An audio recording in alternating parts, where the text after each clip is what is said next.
Welcome to Sweet Life Beat Life. We hope this video helps. You start by writing the larger number on top and the smaller directly below it, aligned to the right so units match. Once done, draw a short vertical margin at the left and a horizontal line beneath to collect the total.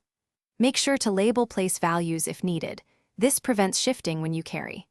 Now position yourself to multiply each bottom digit by the entire top number, moving left to right on the bottom number.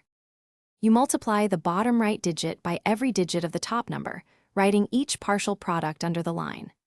As you get results above 9, carry the extra to the next left digit and write the carry above the current partial row.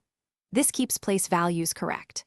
Then, when you move to the next digit of the bottom number to the left, shift the entire next partial product one place to the left so tens, hundreds, and thousands line up correctly.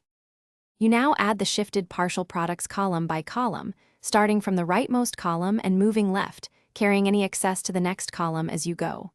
Once the addition is complete, the total below the line is your final product. If numbers look off, recompute one partial row and compare it to the rough estimate. This quick check catches misplaced shifts. Make sure carries were placed correctly. Misplaced carries are the most common error and easy to fix. Thanks for watching. Consider subscribing if we helped you.